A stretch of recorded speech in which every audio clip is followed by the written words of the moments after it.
6 de novembro de 1998. Essa é uma data bem importante para o mundo das animações, pois essa é a data de estreia de um filme chamado Formiguinhas, com Z no final, tá? Um filme que é bem esquecido atualmente, mas que marcava o começo do que futuramente seria um dos maiores estúdios cinematográficos do mundo, a DreamWorks. Esse filme era feito inteiramente em computação gráfica, o que não era nenhuma novidade, afinal a Pixar tinha abrido as portas para esse estilo de arte há uns 3 anos antes com Toy Story. E olhando um pouco em retrocesso, tanto Formiguinhas quanto Toy Story podem ter envelhecido mal na animação, ao contrário de filmes animados muito mais antigos que ambos, como A Branca de Neve, A Pequena Sereia e A Bela Adormecida. Filmes esses que têm ótimos padrões de animação até para os dias de hoje, mas isso não quer dizer muita coisa, afinal animações 2D já era uma prática muito consolidada e que já tinha muito mais tempo de prática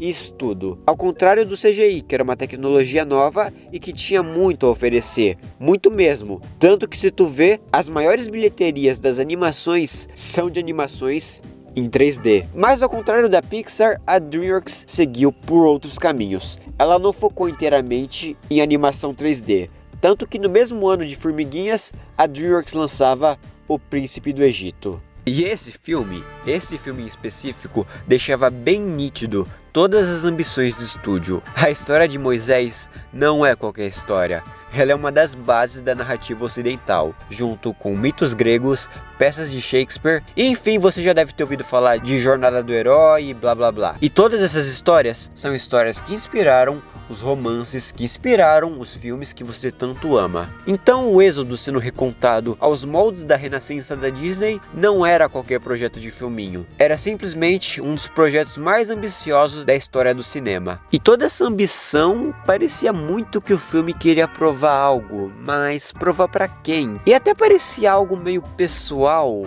alguém querendo se mostrar a todo custo, mas quem? Essa pessoa tem nome. Eu apresento a vocês Jeffrey Katzenberg, um dos fundadores da DreamWorks. Mas esse cara não é qualquer cara. Ele é um ex-funcionário da Disney. Mas ele não era qualquer funcionário que limpava o banheiro do estúdio. Ele é simplesmente um dos produtores de A Pequena Sereia, A Bela e a Fera e O Rei Leão. Filmes esses que são claramente um fracasso de público e bilheteria. Mas por quê?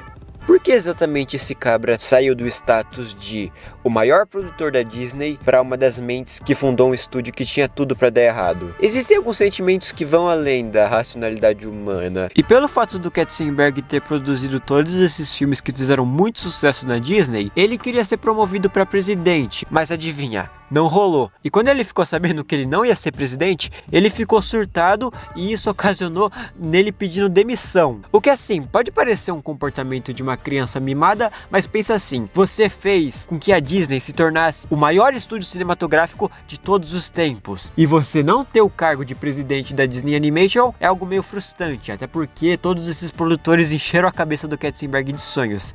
Então pode-se dizer que o Katzenberg é meio que o Tai Lung do mundo corporativo. Então o Katzenberg estava 100% tomado pelo ódio e saiu do Valmir Disney cheio de ressentimentos. Então o filme do Príncipe do Egito também era uma tentativa do Katzenberg de mostrar todo o potencial da DreamWorks para a concorrência. Mas algo ainda não estava dando certo. Parecia que nem o filme que a DreamWorks lançava correspondia às ambições do Katzenberg. O Príncipe do Egito teve um orçamento de 60 milhões e lucrou 200 milhões. O que sim, é muita coisa, mas ainda assim ficava muito abaixo das expectativas. Então nosso cozinheiro favorito, Steven Spielberg, um dos fundadores da DreamWorks também, tinha adquirido os direitos de adaptação de um livrinho meia boca chamado Shrek. E é aí que o JK tem uma ideia brilhante. A Disney, nos seus momentos de glória, lançava filmes épicos e que apresentava às novas gerações narrativas incríveis e maravilhosas. Mas tem um detalhe nisso tudo. A Disney dificilmente cria algo novo.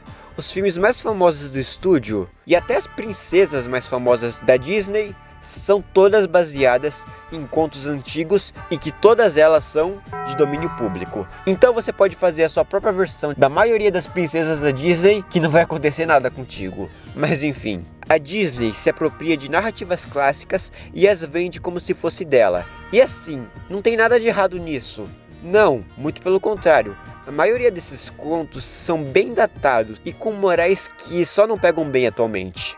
Então a Disney pegar contos clássicos e repaginar eles para os dias atuais com mensagens realmente importantes e relevantes é algo bem admirável. Claro, ela ainda assim mudava muita coisa nesses contos, porque são filmes infantis. Mas a maioria dos contos ainda assim seguia a fórmula da bela e indefesa princesa que corre perigo, mas que de repente um príncipe corajoso surge das sombras para resgatar a bela garota e enfim viver felizes para sempre. Como se isso fosse acontecer. Desconstrução. Esse pode ser um conceito meio cansativo atualmente, visto que ele já foi usado exaustivamente em qualquer mídia. Se um tipo de narrativa faz sucesso, é quase certeza que essa narrativa vai ganhar sua própria versão satírica e ui diferentona. Porém, algo que hoje é cansativo, um dia já foi genial. Para mim, o melhor exemplo de estudo para desconstrução é o Watchmen, o quadrinho de 1986 do lendário feiticeiro Alan Moore. Eu gosto de comparar o feito que o Watchmen teve nos quadrinhos com o feito que Shrek teve nos cinemas. Existe toda uma nerdaiada que defende que desde que o Watchmen saiu, os quadrinhos estão em uma constante saturação. Eu não sei se eu concordo com essa afirmação, porque eu particularmente detesto cronologia de quadrinhos. Quando eu quero ler algo de algum personagem que eu gosto, eu só pego alguma saga ou edição aleatória. E é isso. Mas só pelo fato de que a maioria das pessoas que tentam ler quadrinhos depois que se interessam pelos filmes, e logo em seguida já descartou completamente a ideia de ler quadrinhos por causa dessa extensa cronologia extremamente exaustiva, já colaborem muito com esse pensamento de Watchmen. Mas enfim, uma coisa que é fato é que nunca mais mesmo haverá um quadrinho como Watchmen. Desde que o Watchmen fez sucesso, surgiu toda uma leva de quadrinhos que tentava ser adultos e violentos e uau, mas que todos eles eram um mais lixo que o outro. Uma vez que uma desconstrução dá certo, ela dificilmente irá se repetir. Shrek saiu em 22 de junho de 2001, e nessa época existia todo um padrão de como fazer um bom filme. Uma boa animação. Musicais de 1h30 que mesclavam o potencial máximo da animação 2D com CGI, para assim fazer espetáculos visuais maiores do que a vida e um mais épico do que o outro. A própria DreamWorks começou assim, com O Príncipe do Egito, que é basicamente um filme da renascença da Disney. Mas não só ele, como também Sinbad, A Lenda dos Sete Mares, Spirit, o Corcel Indomável e, é claro, O Caminho para Eldorado. Filmes esses que são maravilhosos, mas eles não fugiam muito de nenhum padrão cinematográfico da época. Eu não tô querendo desmerecer nenhum desses filmes, tá? Pelo amor de Deus. E é só em 2001, quando o longa em CGI completamente irreverente e sarcástico, conhecido como Shrek, é lançado, que aí sim o cinema entra em desconstrução até os dias de hoje. Como eu já disse, Toy Story já tinha começado com esse padrão de animação em CGI há uns 6 anos antes, porém ele não tinha toda a deselegância de Shrek. A história de um monstrão feio e burro que ninguém gosta, mas que no fundo ele é uma pessoa gentil e de bom coração, já tinha sido contado várias e várias vezes. Porém, geralmente acabava com o monstro virando um cabra humano no final, não com a pessoa que mostrou o lado gentil da fera para todos se tornando um monstro. Então pode-se dizer que nenhuma dessas histórias tinham as camadas de Shrek. E a personalidade mais sarcástica e com um humor mais nonsense já tinha sido apresentado lá com o gênio do Aladdin e até com os Looney Tunes. Porém, como eu já disse, nenhum deles foram feitos aos moldes de Shrek. E é claro, o filme é cheio de piadas extremamente específicas. O Shrek não suporta musicais, porque quem faz isso nesse universo são justamente os vilões riquinhos que o Shrek não suporta. Que todos eles são personagens que a Disney já usou. O filme também é cheio de piadas de duplo sentido. As princesas aqui não necessitam de serem salvas, e elas descem a porrada em geral, como eu já disse, desconstrução. E não é só isso, Shrek também estabeleceu muitos vícios que o cinema como um todo sofre até os dias de hoje. Por exemplo, se hoje você tem o Homem-Aranha fazendo referência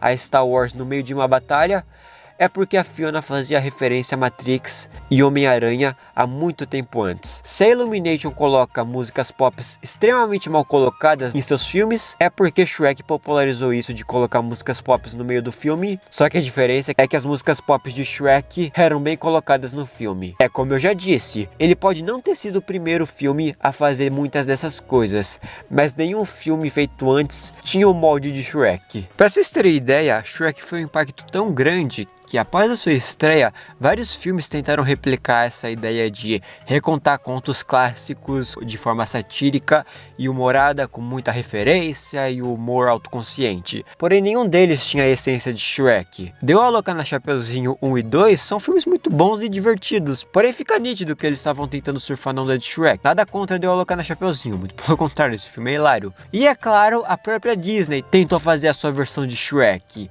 O Galileu e Little pega um curta clássico da Disney e transforma ele na versão satírica e debochada que tentava ser Shrek, mas que falhou miseravelmente. Inclusive, antes que vire moda, que nem o Lorax virou, veja o meu vídeo do Galileu e Little, tá? É um vídeo bem antigo aqui do canal, mas que eu me orgulho muito de ter feito esse vídeo, porque é um vídeo muito bom. E também convenhamos que Shrek começou com essa mania da DreamWorks de fazer sequências epicamente épicas, e que enchem os seus olhos de emoção toda vez que você vê elas. Além disso, Shrek fez uma franquia bem interessante, com um segundo filme genial e um quarto simplesmente épico, sendo essa uma das melhores trilogias da DreamWorks, porque sim, Shrek é uma trilogia, é Shrek 1, 2 e 4, beleza? Uma das melhores trilogias da DreamWorks, além de ter gerado spin-offs simplesmente lindos. Gato de Botas 1 é um filme muito divertido e Gato de Botas 2 é simplesmente Gato de Botas 2. Mas do jeito que eu falo, parece que a DreamWorks é um estúdio perfeito, que sempre se reinventa e blá blá blá. Mas não, a DreamWorks é um estúdio cinematográfico com vários problemas, como qualquer outro estúdio. Ela tem filmes que são feitos claramente para ganhar dinheiro e ponto. Ou você acha que alguém dentro da DreamWorks queria lançar O Poderoso Chefinho a qualquer custo porque esse era o objetivo de vida do cabra? Pelo amor de Deus, né? Fora as séries animadas dela, que por mais que existam sim boas séries como Lendas do Dragão Guerreiro e Pilotos de Berk, a maioria das séries da DreamWorks são só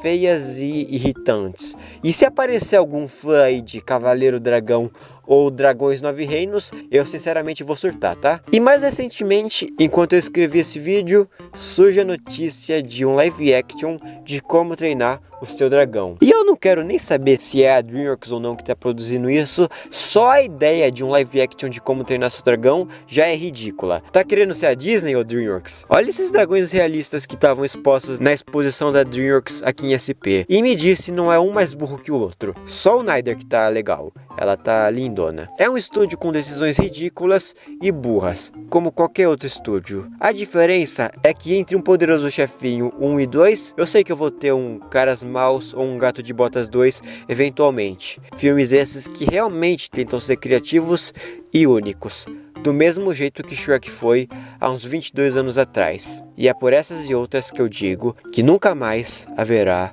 um filme como Shrek. Nunca mais. Ah, e eu não podia esquecer, né? Subtextos. Essa é uma clássica história de não julgar pela aparência, que por trás de toda fera assustadora, tem uma fera assustadora, só que de bom coração. É basicamente a mesma lição de A Bela e a Fera, só que, como eu já disse, Shrek não foi o primeiro, mas nenhum filme antes tinha a essência de Shrek.